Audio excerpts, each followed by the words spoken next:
Jane tells the kids that 3 elementary black magic classes are left before the assessment, so in the first class, each group will give a presentation on the hunting strategy. In the second class, they'll get hands-on experience in a virtual battle, making the third class next week the actual battle. While telling her strategy, Malin shows her group the darkness elemental magic, Dark Flare. Hayward and Simon are shocked that she already knows the spell, and Malin explains that first, she'll fight against the Cyclops and burn it with Dark Flare while 3 of them will support her with the curse. Malin says they'll stack the exhaust curses on the Cyclops to slow it down, and meanwhile, she'll burn it to ashes. Still, Hayward reminds her that teamwork is also a part of the evaluation, and as per her plan, she might stand out, but the 3 of them have nothing to do in that case, so they'll get no points for teamwork. Malin asks if Hayward has a better idea than this, but Simon asks her if she can cast Dark Flare while dodging the Cyclops attack. Malin replies she can't, but Hayward is afraid she might not be able to because she fell behind during running and didn't make it over the valley in the magical combat class. Malin yells it's true, but if their curses work well, then she wouldn't need to dodge in the first place. Hayward says their specialties are not cursing,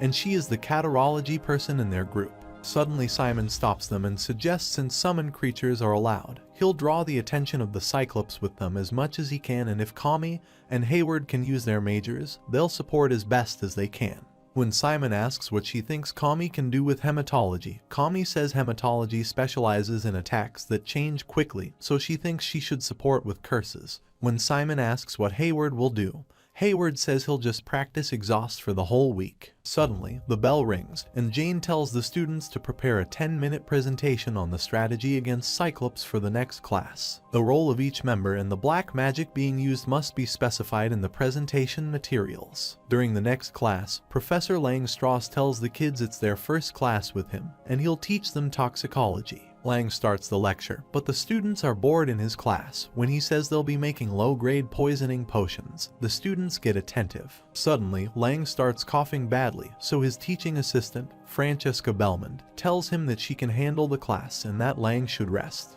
After Lang leaves, Francesca sees a kid dozing, so she throws the book at his face and yells at the class to wake up. The students immediately get attentive, and she asks how dare they behave rudely to a professor. Francesca asks how they can call themselves Keysen students if they are so rotten to the core and warns them not to forget their simple manners. Francesca tells the students that she'll be teaching their class instead of Professor Lang for today, and they'll practice making a low-grade poisoning potion. The assistants distribute the material to the students. Francesca tells them the key to making a low-grade poison is not the control over variables in the amount or order of the ingredients. Francesca tells the students to light the candle under the cauldron, and once the water begins to boil, they should put in the salamander and barley powder from the ingredient pack. The students follow the instructions, but Simon says it smells awful, and Hayward sees Simon's potion is green while his potion is blue. Francesca asks the students to raise their hands if their cauldron emits blue smoke and says they'll be making a poison potion that has a neural paralysis effect. Francesca says those who have green smoke will be making poisoning potion that causes acute headache and hallucinations, and she'll give them an upper hand in dealing with other magicians and necromancers. Francesca tells the students with green smoke to remove their jackets and put them on the chair, and the teaching assistants will give them additional ingredients. Francesca tells everyone to find a thin layer of oil in their cauldrons. She tells them to remove that with their ladles because vegetable fatty acids decrease the effectiveness of the poison, so it's best to remove them as much as possible. Francesca tells the students to keep stirring the solution until the liquid becomes sticky, and warns that the solution may be contaminated if the fire is too strong, so they must keep an eye on the fire. Suddenly, a student asks if it's okay that her potion is turning yellow. Francesca replies she is doing an excellent job because yellow indicates the highest quality among poisoning potions, and she should be able to sell that quality of potion and raucous. After the class, Hayward asks Simon if they take his potion to the Cyclops battle, and Simon says he was thinking the same. But Malin tells them that these potions won't work because these are low-grade potions, meaning that it has zero effects on monsters of mid-size or bigger. Meanwhile, Simon finds a potion in his textbook that uses lehark mushrooms, and he remembers these mushrooms are the ones that his mother cooked for him occasionally. Simon shows the potion recipe to Malin and asks how it sounds,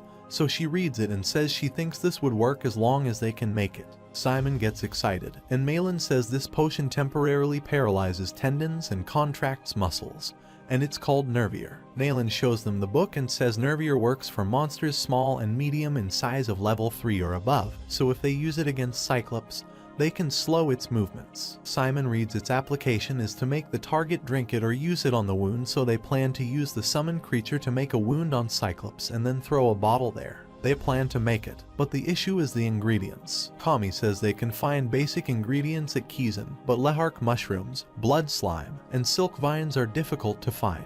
Hayward says he can get all those today if he goes down to Rockist and asks around. Simon says he can get lehark mushrooms because he has seen many of them in his hometown and Kizan in the Forbidden Forest. When Simon says this, everyone gets shocked, and Hayward asks how Simon knows and how he is going to get there. Hayward gets worried, but Simon says it's okay and it won't take him long because these mushrooms are near the entrance of the forest. Malin fears monsters might attack him in that area, so Kami says she'll go with Simon because 2 would be better than 1. Simon agrees to take her along but says they'll immediately get out of there if it seems dangerous. Hayward will get blood slimes and silk vines, and Malin will get the basic ingredients and reserve the lab, and they decide to get together at the lab in the evening with the ingredients. While they are planning all this, a student wearing a hoodie sitting behind them hears them, and after the class, he goes to Hector to tell him some useful information.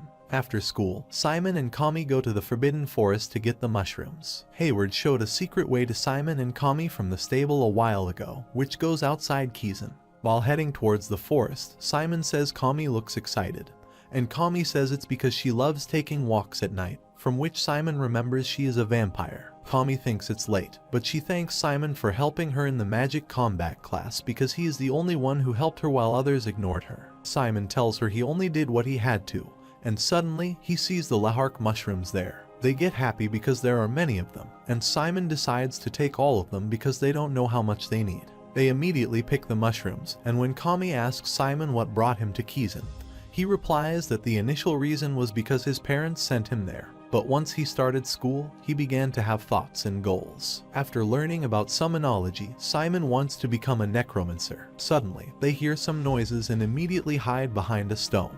Kami tells Simon they are the Kizan guards who usually manage the forest or hunt the monsters, and if they catch them, they might not get off the hook even during the student protection period. Kami says Hayward told them there wouldn't be patrols there for a while, so Simon understands it's an emergency search, not a regular patrol. Kami gets worried, but Simon tells her he has an idea and they can get out of there. Simon tells her to trust him and calls Fear for help as he is in trouble. Simon reports to Fear that he is afraid the battalion has to come into action, and after some while, Simon, along with the help of Kami and his undead, put all the stones nearby in his subspace. Simon says they'll use everything they can and sends his undead to distract the guards. The guards run to catch the undead, so Simon takes Kami's hand and runs to escape from there, but the dogs notice them and start following them. Simon tells Kami to use a hematology spell on the dogs, and she manages to do that, but they head into the forest to escape. The guards fire at them with real arrows, but Simon tells Kami not to worry because they saw their uniforms, so they'll not hit them because they are servants of Kizan. The guards yell at them to stop, but Simon blocks them with the stones he gathered in the subspace and immediately runs away from the guards. Simon reaches the end of a cliff with Kami and asks if Kami can use the leaping technique they learned in the magic combat class, but she is afraid she can't. Kami tells Simon to go first and assures even if she gets caught, she'll never tell them about him. Simon apologizes to Kami, picks her up, and tells her to bear with him, but while Kami tells him to wait, he immediately jumps on the other side and asks if she is fine. Kami feels dizzy and gets emotional because she thought she would get caught, so she thanks Simon for saving her. Simon says they should go back to school because they have to take a long way, and ask her if she can walk, to which she replies she can and is okay now. While returning to school, Kami asks if they are not lost, to which Simon replies that he thinks they are going in the right direction. But suddenly, Kami hears some voices. Simon tells her that maybe it's the voice of owls, but she says it's a human voice, and when they try to peek through the bushes to where the voice is coming from, Kami gets terrified to see the scene. Simon gets worried to see a priest praying there in front of a huge cross and wonders what a priest is doing at Roke Island. Suddenly, the priest notices Simon, and Simon immediately tells Kami to run, but the priest stops them using darkness. Simon realizes it's not just any priest who snuck onto Roke Island, but it is a traitor of Kizan, and Kami also notices the priest is using both darkness and holiness. Simon is unsure what is going on, But one thing is for sure, the priest kill them if they get caught, so he takes Kami's hand and starts running. The priest attacks them with crosses, which cut Kami's leg and Simon's shoulder, and by grabbing Kami with chains, the priest ties her to a tree. The priest starts attacking Simon, but he dodges the chains and summons a sword to avoid the chains, but his sword breaks. Simon attacks the priest with his darkness and tells her to show her face, but she avoids his attack. Simon knows he can't handle her, so he calls Fear, who immediately appears behind the priest and attacks the priest, but the priest barely escapes the attack with a shield. Fear tells Simon to step back because it's too tough for him to deal with and attacks the priest while saying it's been a while since the last time he fought in a battle. Meanwhile, Simon checks Kami to see if she is okay and is glad she is not severely injured but unconscious. Simon picks Kami up on his back and runs towards the school while Fear